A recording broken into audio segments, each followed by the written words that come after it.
What's up, guys? Welcome to the Butcher Shop Show. My name is AJ. Got a few clips for you guys. Funny ones, just that relate to like real life experiences for butchers, everyday things that we all have to go through. I think should be pretty educational, not only for the butcher side, but also for the customer side. Everybody might learn something from these videos. So let's get into these clips and see what we can find out. What is up? Name's Greg. I'm a big fan of the local butcher shop up the street, and I know they're a big fan of me as well. Oh, you talking about Greg? Oh, he's the worst. Dear God, I think he just watched like some 20-minute YouTube videos about meat, and now he thinks he knows everything. The guy doesn't know jack. Yeah, I go by there almost every single day, man, and I watch some YouTube videos, so I think, like, I could basically be a butcher myself, and they know it. If you had told me that Greg had been a lifelong vegetarian and had never been in the same room with a steak, I would believe you. That first clip, so true, man. How many customers, all the butchers out there, let me know, how many customers per day do you have come into your shop and think they know what they're talking about? You know what I mean? It's so strange, the type of like attitude that butchers receive from customers. It's like, I'm sure mechanics deal with it too, you know? Like, people walk into a butcher shop expecting to tell the butcher how things are and what they should be. That'd be like going into a mechanic shop and you telling the mechanic how to fix your car. Well, then why are you hiring the mechanic in the first place, you know? It's so strange, but it's a very common thing when it comes to butcher shops. A lot of people do their own research and they don't know if it's good or not, you know? That depending on who you listen to depends on what you know. But how do you know that person's correct? You know, unless you do a deep dive on research and you look at 5 or 10 different people's opinions on things, then you can kind of filter out the bad stuff and keep the good.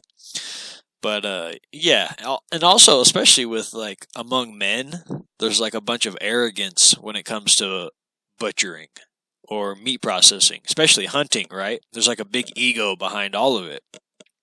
Everybody wants to act like they know how to cut meat. Everybody wants to act like they know what the cuts are called.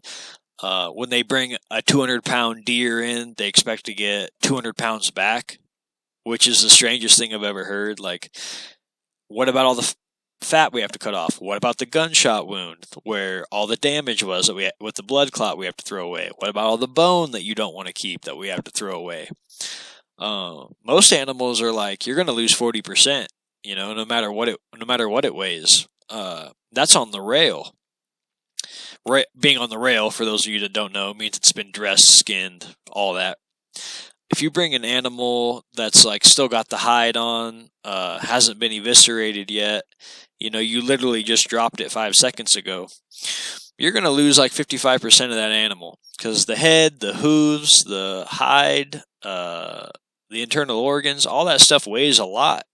Take all that out, and then you're still going to have to let the animal age, which is going to lose more weight because when it ages, water evaporates out. And then you got to get rid of, unless you're going to keep all the bones and fat, you're going to throw away fat and bone. So, wild game, I don't really keep bone and fat ever. But for like domestic animals, like livestock, like beef, cattle, bison, hogs, definitely keep your fat, and then keep your bones for your dog, or keep them to boil to make stock out of. You can make a good soup and broth and stuff like that. But yeah, that is such a funny clip because it is so true. Like, everybody always walks in thinking they're going to tell the butcher exactly how much things should cost, what the cuts are, and it's like, well, why would you not expect the butcher to know what he's talking about? He literally does it every day. Just like walking into a mechanic shop, you know? If you're going to tell the mechanic how to fix your car, why don't you just fix it yourself?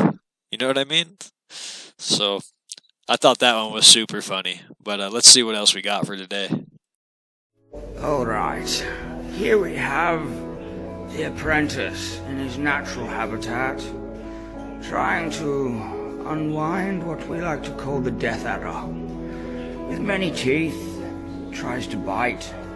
As he tries to navigate its teeth, he finds success. This one is obviously for the butchers and the cutters who deal with these saw blades every day, me included. If you know, you know. My favorite way to do it, obviously, at the end of the day, shoulder width apart, teeth up, left hand, right hand. It's that simple, you know? And everybody who deals with these blades, obviously, you know, opening them, you're basically risking your life every morning at about 7 a.m. But, yeah. I mean, these are just, if you know, you know. Quiz, being Latin, being with this head rapping shit, been a lot of warnings, but I just been a lot of corners in that. So, the bone-in New York cut. Popular cut, I've cut it before. When I used to work in a grocery store department, which is all the butchers know the argument. You know, I would say there's a few categories in this profession. There's butchers, there's meat cutters, and then there's a grocery store department. You know what I mean? But the cattleman's cut, that's the nickname for a bone-in New York steak. The cattleman's cut. And it is popular, especially among like old-time ranchers. I've been asked for it in like ma and pa butcher shops. But the one grocery store department that I worked for about 2 years, which I'll never do a grocery store again, but they had bone-in New Yorks, and they called them that. They called them bone-in New Yorks, but obviously butchers would know them as a cattleman's cut. So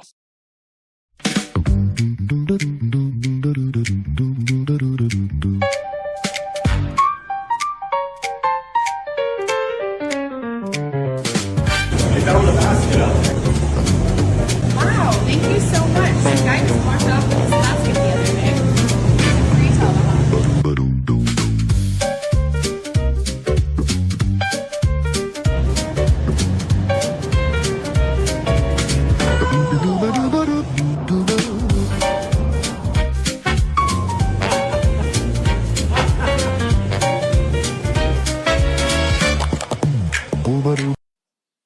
that last one I just threw in because I thought it was so funny, which I'm sure actually happens. You know what I mean? They just wanted the basket back, and he's like, well, I sold the basket, so I'll just bring back the basket and get another tomahawk. I thought that was hilarious. And creative, you know, a creative way to market your butcher shop. So I love it when people make like funny little commercials like that for their shops. It's funny, you know, because let's face it, man.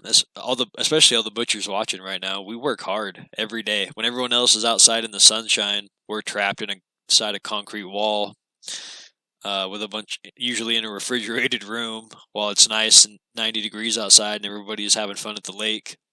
You know, we're stuck inside cutting all that meat, having to wash the saw and the grinder and doing all that stuff. So why not add some humor to your shop and promote it at the same time? So I love little clips like that. But yeah, that's the video for today, guys. Again, I appreciate all of you watching. This is the Butcher Shop Show. My name is AJ, and there'll be more to come. I'll catch you guys on the next one.